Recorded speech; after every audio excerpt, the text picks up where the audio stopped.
Enwe ya mo adwo amakwa abade aba Adom TV so ebrason say ye de Adom kase esomo na nsemo ye de bra mo di mo akotere bi ne say ne yo man court kase Supreme Court atenase na won tenase ye wo be kan mrante wa mienu ekofa mo free Guantanamo Bay ede omo eba akure mu no court ne tenase o chese o mampani a na oteso sa abre no ye mfomso na mfomso ben no ye mu nkyiremu ye de beba e beka kohwe se o mampani na nadanko akufado o kire se nhye ya hodo bi a o de atutwa na samanfo nhye de hu ne sunsanso papa nso be manwuma eye o memu no emu ahen hayi pa manfo asum ebedwo mo ye besan akwa Save a Child project a ye pisika ede esi ye bia ma bekwa wo so aho afa wo afa wo ma no ene just pond group no ayi sika potri nye kuma bi de akwakoboa ye wagudie mu nsema pomden dwedie ena fe ene gidie ne wiemu nsakre nyina be won boa ede ama enrei enka ho say lily rice ideal milk sankofa spices royal care cosmetics ena lip tomato paste o madama ene enso mo midin ene nana say ampofoje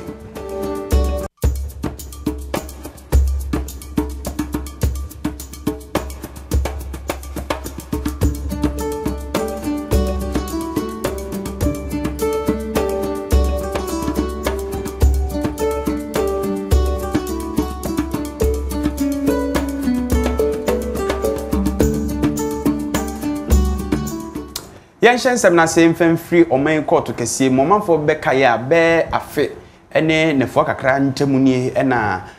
Ghana ban ochiremu ayonkofa ya ni America fo wonti no nipa oye ne duafo a edwom gu ba bia ontusu se asodenfo pa egu ye Guantanamo Bay wa America yi wom edwom mo eba oman mu na se nipa mienu edwom bedro oman mu no manfo e dede pa e di share se aban na anya de o Ghana fo ma ne nehu ede mo oman nipa bi anti ase de asem ne kokot ne court kotranse a omuchiremu wampani da John Dramani Mahama yemfumso sa woje se nipa yi enti asem no ni nchiremu ankasa so manfo beka ye a afra se bosume January mu no enipa be no bi a yechese wono otuturafo ne yede wono kotu fiase ewo Guantanamo Bay a wondin ene Mohammed Al Dube ena afi Mohammed bin Atef yede wono ba oman Ghana mu na ne nam sunti a yede wono ba ye no ne se kane Ghana mampani John Dramani Mahama ene amanfoforo so mpanyinfo bi di nsawoso a natumi makwan se saafo no a yeyi wono free fiase no yetimi di wono kwa aman bi so no kobo won ho odwa na bra nipa be nu ibedi oman Ghana mu no ekodane nkyinwa bebra na binu mu nkyerese emre mu no enye ne kwan so ena ebinu mu nso kase ne kwan so ano no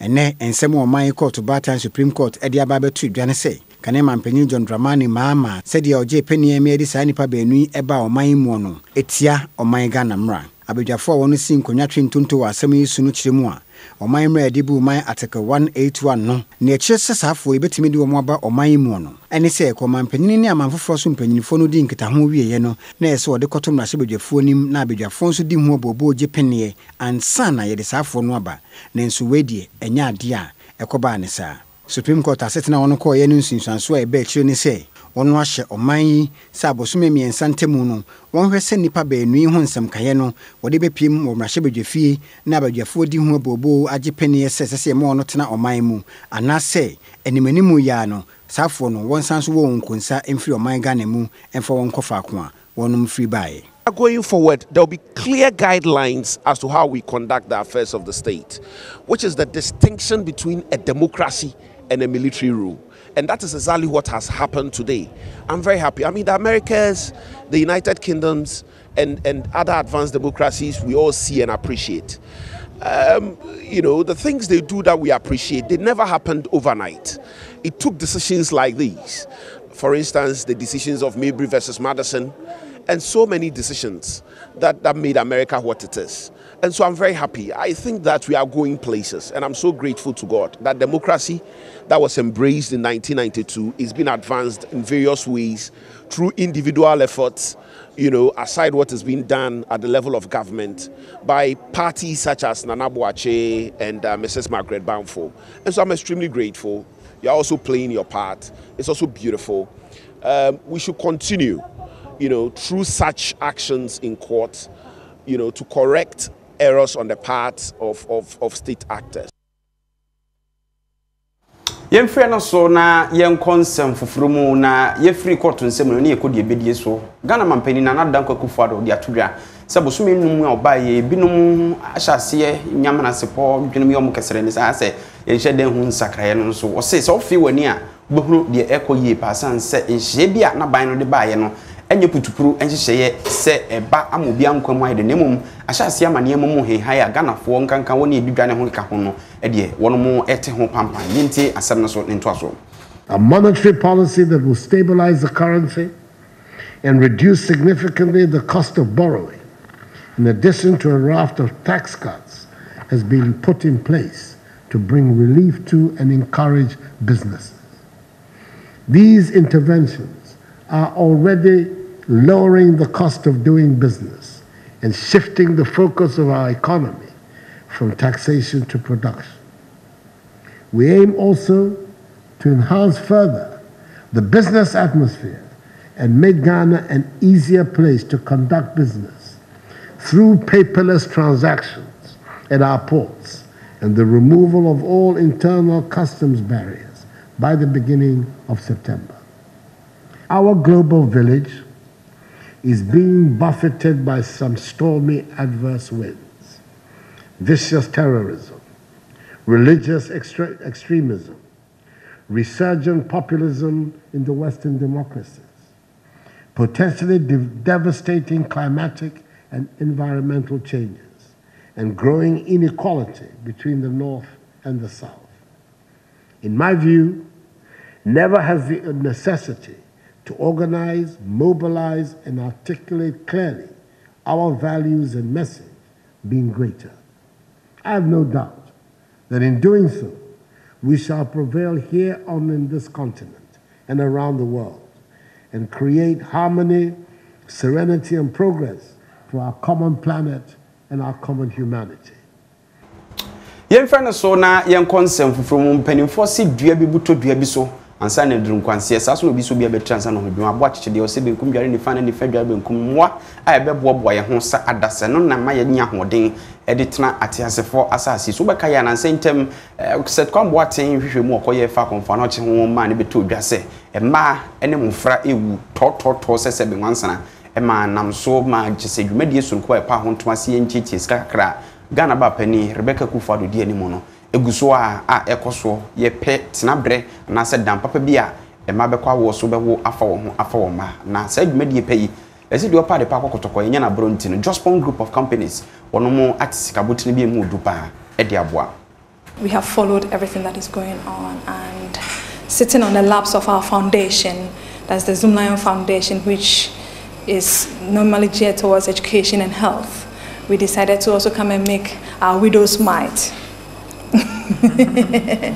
contribution to this very laudable project that you have taken upon yourself to undertake as a mother of the nation. And we are very grateful that you're doing this, and we feel honored to be part of this. So on behalf of the entire Zoom Lion group, Jospon group, and the executive chairman and the entire board, we're here to present our token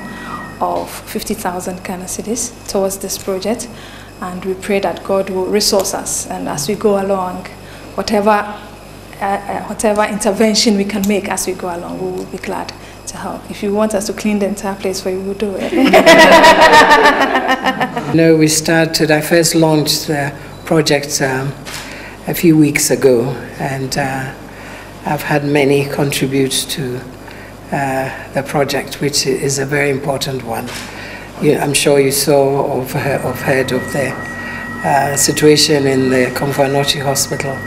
which needs to be seen to very urgently, hence the project. And it's gone quite well so far.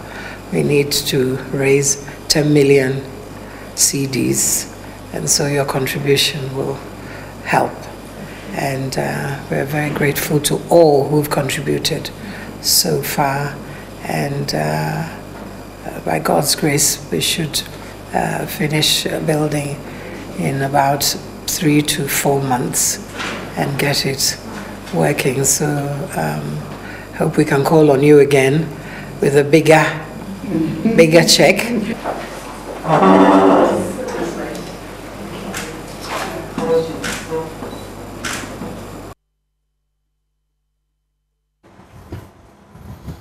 Yantoa so emfem free omampani ne ye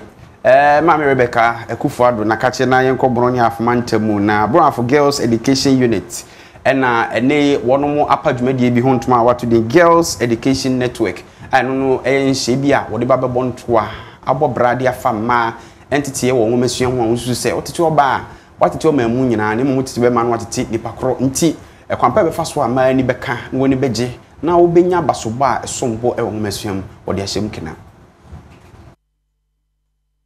Saudi wani chemu abono afomantemu a wonmasua bedwa Ghana Education Service afemu no wo emma afeku bi a wate awatu din Girls Education Network na safeku yi wonom de djuma eboa se de beyi a enkoda yedi ho nsem betumi akoso titu ene emma na wona mamamre kwan so aya amane e de ebue sa dwumadie ya no e wo sunyane a wakasa kire emma titu se de beyi a wonwumadi a wodie no Bibia betumi akoso coordinator wada Regional Girls Education ano Urari Beatrice Manle Inkum eno ne adom kase tutu nkomo wobra no ya amane ebie adwumadi no ano ye hwe mprowanyin no se na ekoso na se ade ba ko a ye hune se awofo no mo eya na eye won se wobeti won mafo a ye be se bi abofra no edu ne mfie bi a eseso hu se mebu mensa me ne be mada manyinse no won tan ye wo fie wo twa mabofra ne nyindu baabi nti wo sua fi won namfo no ho nti ni aye hwe ne se yen atichafo no ana Girls Education ye ko ebia schools mu eko communities no mu etu mofra ne fo etu awofo nso fo se wo betumi ahwe na wo ma no wo hyase anyina no na wo de santete ye na eden emma won se na be ya ansa na obenyinu no ehu se saa de mi koye a eden nyinse ebe eden ebeba na we pem omo ani nso eden akọ wo mama no ho impempi no nyoma mofra ne hia maiwa ne hia no ye mfa ma won enti sebe preduasa onya be ma bi na se obema ne sidi mpo de ato aduane edi ana se pad o yusu mpo beto amana mejiri se obeja ne ho amapema no enti ye besre ye bekoso a de adesua na edai akoso ne besre awofo no nso se won so wasede esese wo yesa awofo no esese wo hwe na wo ye na wo ma wani kwae den emaiwa no ehomai Ono afomantemu kwankyerefo hwe womesua wonsem so owura kojo osei asibe edi tudwase anama wono tudi abo mma titu nani age na mmo biara wono wo no wode beboa mamprewanyinsen anu abrasi oba kura ofie na akura no so ko fafuru a aya ya nhwehwe bama oni akura no fafuru no ese akura ya akura bone oba no ya ka tim no na ya yeburu no we nso enye na ofitete ukoye mpanyimfo kura fie a ubohu se ya si baabi oba na se bi otam bi du na obu ni nsa e so nkotena baabi oma baabi mama na kura wo na ne America na sa ne mo nyina no e se etwam ye nyina so obu ni nsa biological yi ye nyina se etim tena se ye bia kama nti sa nyensa ne ba ye hwe ba ma na onyensa ne no so nka ho na ye girl child education ye ntu mama so fo ye boy child education se si America se ma hwe Ghana population ma no buru mama so si ye tete ma no odu obi ne kunu kwa ye bi nware ti ye ye no ye afa ne afa ne ye hu se ba ma so tena se na ko school wi a obenya oba aware oba so tena se na ko school ba ma aware ti ye ntu ba ma no afo ne ntu ma no so fo se de ye nyina e betima hia na obi atima atu anamon wo school mu ko se be se obi adu Uguzu a wohwe Adom kase wa Adom TV so yentwe homra ye ba nsem no de akachire ene doso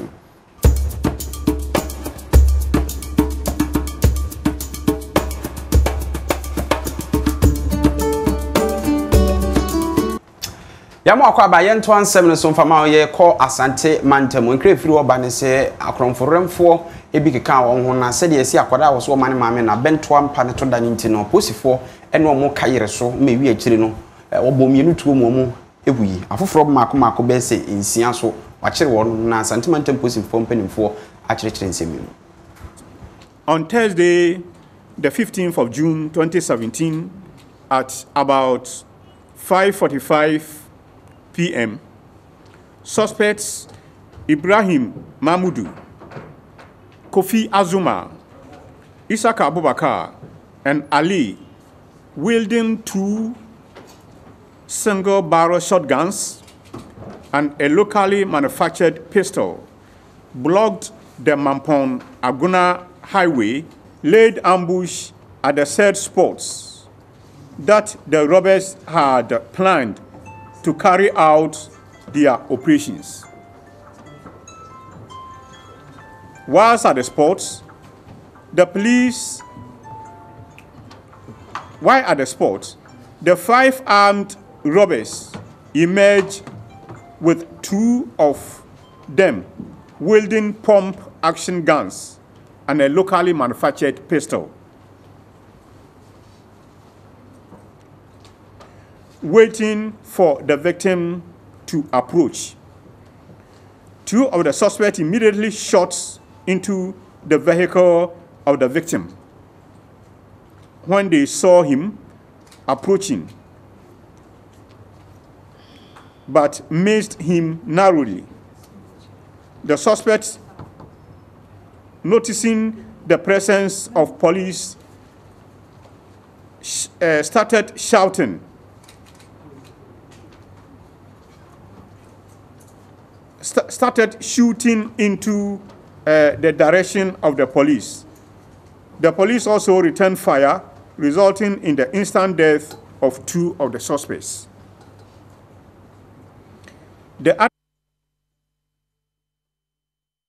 Yanto aso e wa santiment mo en fe ni nkyere oboase na empanifo se ode hia nko akwa adwane nsempwerefo a eja ye ne apesemakafo a ikan nsema hodo bro nsempodo ene nsema tele so e wo kasafidi ahodo so bi twotwo bi gunda bonkrata mu e wo oboase no akọ ho abomatiko bi se save oboase movement na sa ekoyi ene no kyire mu a se diska kokko kro matete apansam no ene enyan areho ene wuso efere mpo se obi bepie oboase ne kro no aye time pa nti watwero krata tintintin dia koma ban krache pani so sa opasam akache nyame a okakire mframa na yenu abe ma Isaac no menyo abase meboa e dia ba feke obi a wonde ne save oboase movement ayen sentwerefo ene edom etintim nkrata dia koma oboase kropon aban nem sini asene se akwan hodro bi oboase a no kwasem ni ese de tebia ne sitie no ebe hia se oboase kropon mra hyebedwa ene oman yaso ye hwa kwantepon nsam so no betumi aka won ho abomaboa masa oha no afri ho wonom chimu a mrono ahodo bi te se bidiem boyite kunka junction ene miaya akabi wo ho a sefem so betumi de kare atwem wo ho ewo oboase odwenteni a oda save oboase movement ano owura kosi agude ena oda nsentwerefo no ano eda nsem ye di kire aban nem sini no nsentwerefo a ye wo oboase a yakan ho abom se oboase da yakoma so yato ye din save oboase movement ena ye hu se yakwan enye ewo krom ha na wo hwe oboase nso a baby a anya hwe kwa na ban no benefit pa e wa ha because anglo da shanti enne hwe kwa no otua ni eto ne ade so otua de ma ban no nyina wo tua ba besi ne no ye hu yakwan no se bi akwakwa kosi nam so ma omo a omutie ye no o radio so da bi kasa omutie no de to yanim se ekwan ne ha omo enti die ne nso sensem jofo ye beye ama mpanifo bete se ekwan ne ha boasefo enti ye nya abotre jeje omanfo no signature ene omudin telephone numbers ne ade ye nya bia kama ena ya chokrata atoso ede bre oboase municipal assembly se oma yehu oma na mo omutu ede afa oboase yakwan no ho na yehu ana mo omutu ne se ensuo to ensofo mo de de e bia na anamo omutu ne nya nimanim ya anamo daachi bi anamo isan se regional minister kraba ha abeka che se enche kwan ne betim bibi ba bia na enche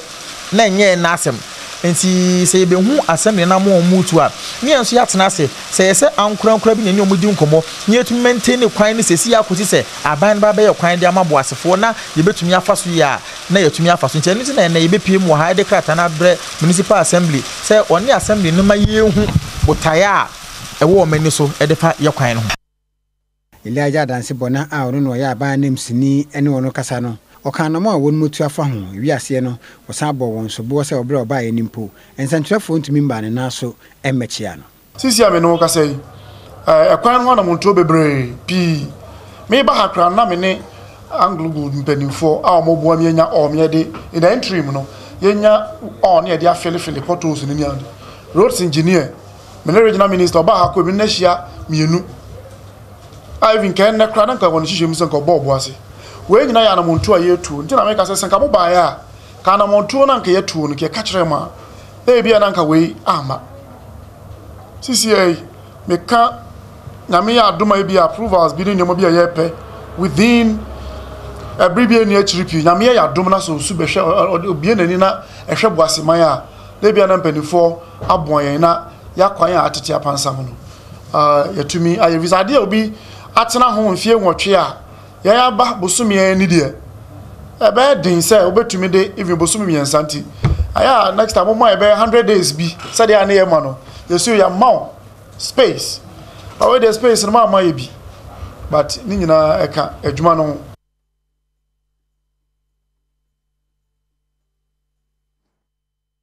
then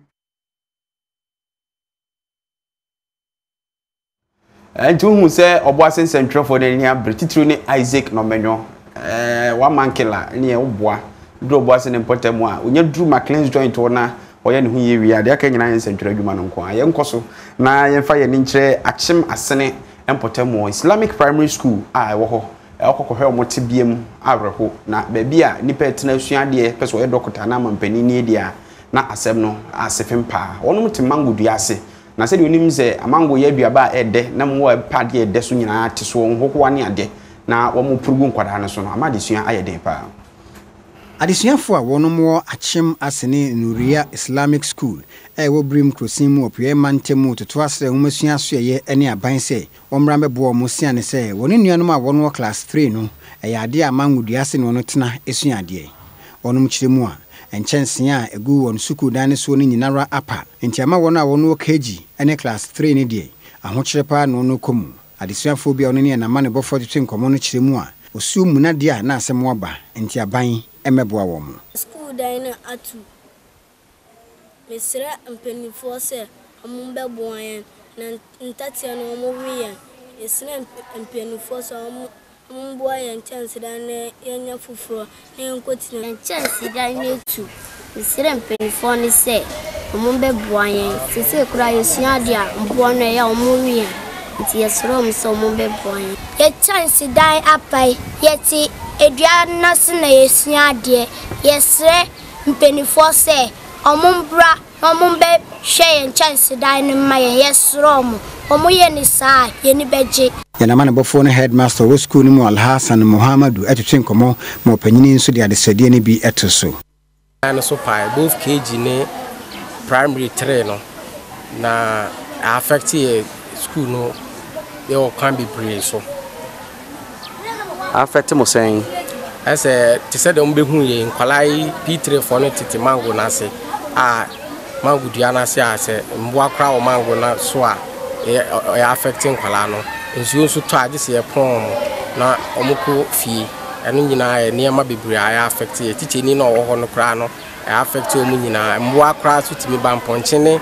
Adam wa krokoko ne ho kwa ba ho be disturb omo ho because omote duana sinti best penifo se ken menum yai omo hwe no omo be solve problem mai omo be bodan P3 no so mai na se KG no so omo be si fufura mai at least omo be start bibi ni hu so omo si bibi se na be ya yebenya reshem se yebenya dan no fofo enya sade a school no ebetimi egu assemblyman owo achim asene Ewisa East electoral area owura Daniel Kwakujesi a dodo no afa no abutrika enso ne ye mane bofo ekasae assembly si ye no mituanamon eko coordinating director ho e wassemble that time na ye ni MC enu nti ono so boba no ba se the way ade ne city no e ka no eso na so mbetimi etu ho na ma wage se MC ba MC so ba ye mfi se na wotwe mienu ko na wotwe miensa so ye ntehwe enu nti yesre aban e na nado se o meboa aseneman na school wi e wo ha kase mu pa na de etwa me nso mu kura ne se ansa na obewura school yi mu kura no subon ka kase bi eda school nanimu a enso to a enya sem ketewa enen nansa ya enso bi eto ye na school for no mantimi ama school omo mutimi ba empanifo no so agisa ode omo hyekire ansa na mutimi atwa saa enso no ti ye be sere se omo dwen eye school da na so apara ho no omo nwen saa subon ka no so no meye bridge ne fa mayen se ne ye be ya school yi ebetimi afa ne ntuma pafira ye sere Yemfra no so na yenko asinfosu empotem ho na domestic violence and victim support unit dofsu pani a wo ho afato ho so se de ebeye na enko nkoba se nkoda awie junior high school foforo dwama be do won se no komwa na nipa bi so de won be po manum se chewingum no nti no watete wo afa nioma bia ensemfra a wanhwe ye be ye hwere makotwetwenwom e de abafie se bia ye to mo na ne ho keka ho nti eno so nkyeremu Said the Bayer Nankoda say ye any monato beko from Omega and Munti, a man penny for no domestic violence and victim support unit Dofsimu, a was seen for Sue, Eddie Dumaswa Casatre, a wofo, and Nafio Manfo Ninara, so one for one Jim non kuntia monato, na mankoda ye dear to me a conkain. The media would yasian na Chief Inspector Comfort Adom TV Eddie too just say, no cranny quine binum for successing Koda win and few dunsia, a one patimono, a hard juniper, into the Babuano Messiano, and say our phone Ninara de on a whole day betizer or kono echi. Yes, the department. Yes, Abaiwa, Montelio, Abaiwa only fee do no sa Obano, Yaneda. Oba from 1 year up to 50 years, sa Obano,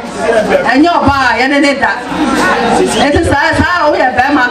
That's a Obano crab and round demo. Now, so they pay. Now, prepare and mango no and prayer. Who got this mango now? I buy no baby. I said, yeah, this so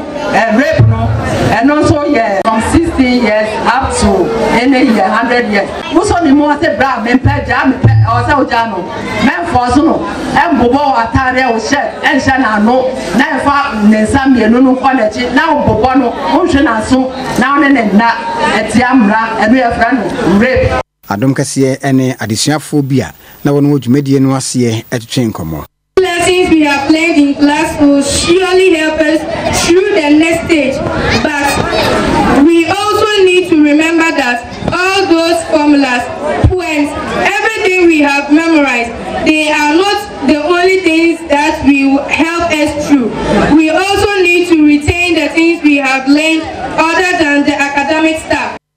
Kronti hini akwamu hini wo Konte division mu na kwabena amachikoto so mienu enso ede futuo mankoda. E wadwen sa opu ata ubenya. Oye rete opayare yale na mu edu ogu nso bebro. Misramo anwuma bi a enye no montu mu fremu. Na mo kwe mu hu se mo kobo ma wofo. Sabe nye ni penya ne benya ne sa. Uku ho a na wofo sabe obebre ansana. Enti mo koye mo frapa mo mu a wofo no. Na bedu se mo kata abeba no mo so anyanyina so bi mo so ato amoso na meka se mu bi o ha no e bia mu bi be ye doctor mu bi be nyoma bebre atitiru munya mo frapa Sabre yenyina wesu na yemumra pomde mu wo nkwa wo ade na amani wanse na efriade na eba pomde oni se kofa heba ode kofa ginseng capsules aba bema wa ho den ene okonkranza amanfo ani abreta kokoso eja confidence abiam ne adehia da ma wosie oman wo ho nso mememu no ene kofa na onim se endpoint homeopathy clinic be mu ho den ne krakra no heaven insecticide perfume spray and obi kunkum ntuntuma wo dem na sama dem ayi shampa on madam na yedi apom de ho nkomo.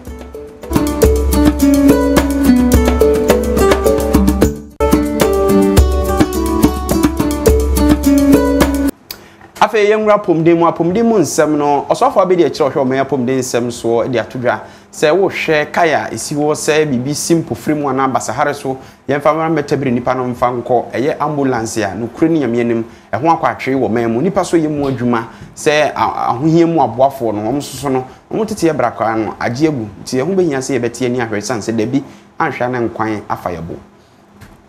Osofo abedi che ohwa pomde hunsem so munyamfo tena gift mensa e de atudwa se ambulance a endoso ewo oman mu a ebo apomde ndumedie no nti ena mpempi ya na ma manfo bo ambulance service force bo no opanyini se so ba oman Ghana mu a training school ba ko pa ewo nkenkensu ewo asantemante mu ene bia ya ye mo manfo ntete ewo sample free dwumedi a wonum edie no ho enti so man ye pese pagya ye mu ma ye ambulance service eye adwuma mo manfo gye wonum tumudi a na ne behia se be pagya ye ho ye ewo mu maame de nsem tudwa bra National Ambulance Service for Epau Ura Blessed God's Brain Smart adodo no afre ne Captain Smart owo multimedia ha se ono enambe ye won ambassador enfama wono no be start bibi no say wo de bibi to akom ya kokoko so okoko baby ama wo mo show interest say wo mbe boa ye nti bi de mi ware hyemu say enche bia no ambulance no betumi nya bi se be ka ambulance no dodo o ha because ya di kan wo mo di kan captains na di kan kokoko some of the embassies na okọ adwuma kese ahoro ewo Ghana wo mo nyina willingness to help to revamp the ambulance service. Into NCBA, CCI, ready to be national in some no, or Kodo be the BB manner, only say, we ND, Ejuma Potty, into 70 manner, a Kobe BSS, a crow. Adom Kassier, Captain Smart, at the Chincomo, and Monoso can you bet to me a ye, actually. Ambulance and family power. Omwajuma ye crow no munanye ye krano esenka yetimi war be over 500 ambulances, but unfortunately the war Ghana has to say no endru 40 yetimi fanipa. In fact, the whole west of Africa, you only one paramedics with an ambulance service, one pay, which is woefully inadequate. And it's also our plan that between now and November we would have a capacity building where we train more of the paramedics, and what we share one EMTs now, when we hear Jumanapa, but said the first way you train one more school or rebel school any administration block, school any dining hall, school any lecture hall, school any library, any skills library. You ask me, Cranben's no more first way you chair or more.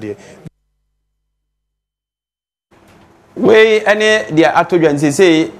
wo probia ye ne so onye bofo any national ambulance service media anymore ya me captain smart ye fa na se emanimeko so ya se na fa ye monwura adwadie medru adwadie mu out mosquito spray so ya bo afa ha ne mo ani nyina bedwane mo ani nyina bi pia bonten akoba bi o mo firi baaye abra odi bia pete wo de meja pia bites enso eye dudo aye den sakakra bi awono nti wa obeti ase se duro pa na wono na waste power e na mantene maba ande bon mbrane no dan chen Freddy's corner baby obenya phone papa laptops papa ya say open cc mono dwan wo petu aton and the oton baako Freddy's corner wa adwuma na che ntugoni mu pa Advanced Savings and Loans Ghana Limited wono so e de bosia abeche uhia bosia dia hwehwe advance for kwan no momo yekodwadie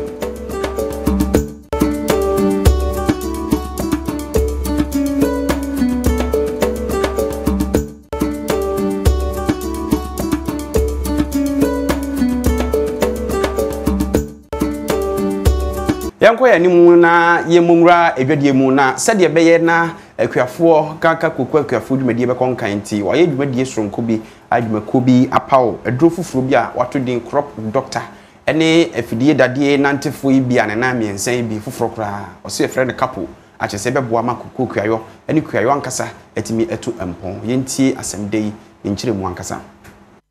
Sedi be na koko akuafo empaba esiane galamse a ese won nsase no benya rehemu ado koko aboa ma oman Ghana enya so mfaso nti enimeko bebre na sabre wo koko akuafo mmoa na wongidie a wo ewo n'adwuma mu no otumi agina so semeka sei Agro Ecom Ghana Limited for etumi the tricycles ene no bi eye agrochemical ne dini crop doctor ababonten a wode beboa ma koko akuafo no tumi ate koko ne kese Nebra wo ya mane die bia no wa chemodan wo epuema ntemu no ena country coordinator wo ginama company no Ura Muhammadu Muzamel ede tudwa se anama wo no etu no eya ade a wo de bua pagya koko akuafo ama wo n'adwuma wo ye no emfaso aba so ne senti ena omode ne ema etisei ebebua koko akuafo no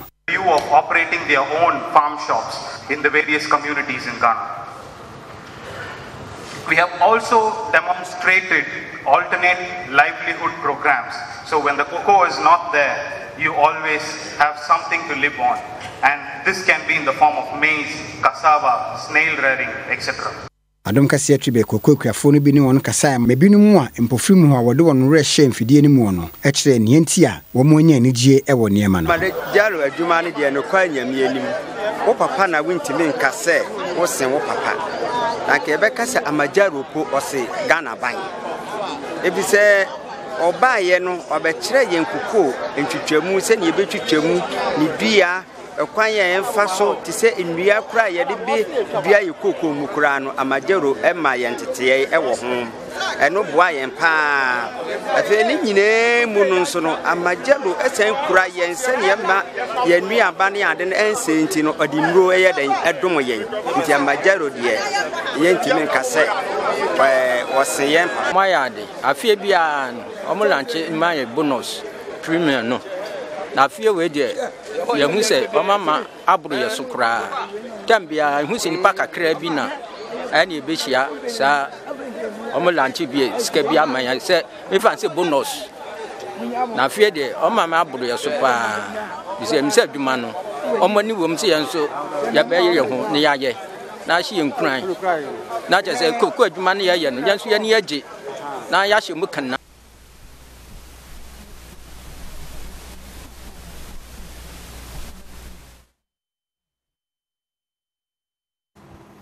Yamfa dwadie ni nsi ha na enche bia Ghana Blasters yes wonu mo kwa America isusu no amanfo so peso mo ko bi ni ade a sabre die maybe sama no fire lady eni oja wode nam se ya wode agokansie mu nsem no ebre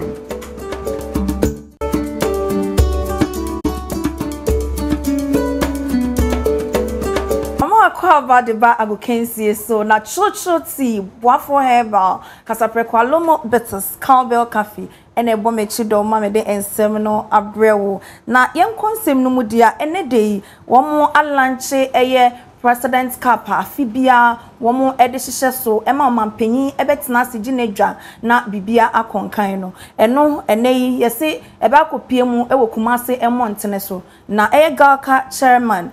nidin ede Owura Kudjofia no ede nsem bi atodwa yenko enkotie no. For the first time you call Sekrum the biananka ye born 1st July but if you 1st July na koda memenda 1st July bia so bia nim say da the sitting president and all senior citizens no ahwibom ti ahwe a say born Accra dia say bia we or state house a obetimi abohwiaba Accra Sports Stadium abe tajumade na chi but ye di call Sekrum no ye hwe a ye see ebe born memenda na bia na omampanya anya kwan amma we hwe last year the boy a time a ball competition na omampanya so akodi north nti wantimi amba nti we ye say Sunday or Sunday da ye nyina ye nim say Ghana ye ball nti instead of Saturday no ye de call 2nd of July bibia am say ene aye lunch here every na kono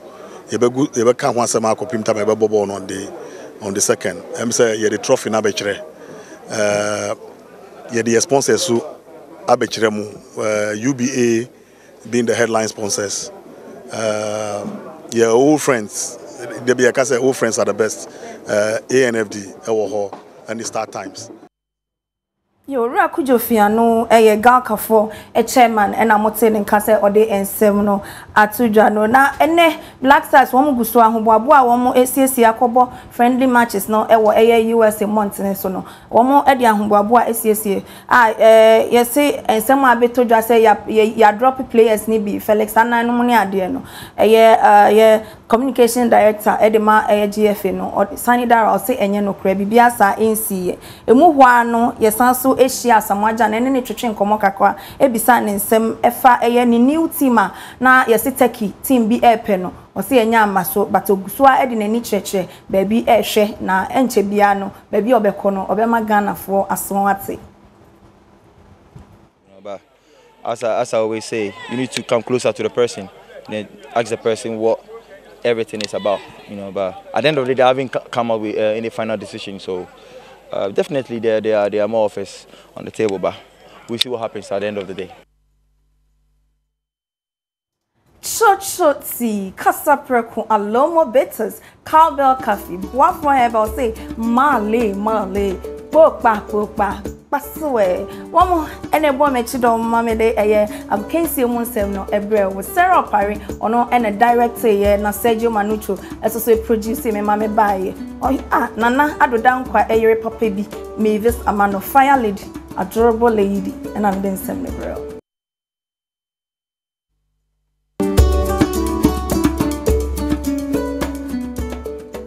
Adom Kobites na baby odi akudru eye Joe Metal wono na atodwa se omanmu wono na eye artist of the year na wodi futu na magana de hye se to de bia ne atoba ha to de bia ne fo sai nida so nyina san se de na adoba busumi nsia pe binum kra ba mu ahyase bo se de bi entwe ni enhwe nyankopon onji nyamindi atori bia ye wo se wa be mebu na oni obia ba nze onu nyame no na sem se onu oni hwamo I would say like baby do it, but there's no time I had late man. Until uncle so I'm funny range in Yamina imagine nipa dear, nipa baby do Ramo, Nanya media, Omra, no machine yame. amene nyina nyame hwe nyame nim so be fire so be nam yeso no de ayinhira ama foforo na edse na meka elia ne se me ankasa no ma ka kire wono se be bie mi mpesa obe fami mu no we hira mu no we jame me so me hia bi nti so na me so hira mu no on hira me hira no fami mu a hira me ansa na akọ nti also ba hwenim say nyame bitumi aye bibia wo nti this year is going to be better than last year this year so no Yenyina we so na yemfa kase ni nyina nsi na se nkoma production team ne mum Adom TV ye man kranzaman titiru confidence wa biam Nick eje danso one nkranzaman nyina yakọ ne kafra won kranzaman ne ayi amoye ne na watwi awie kunkum bagia tema kunkum editors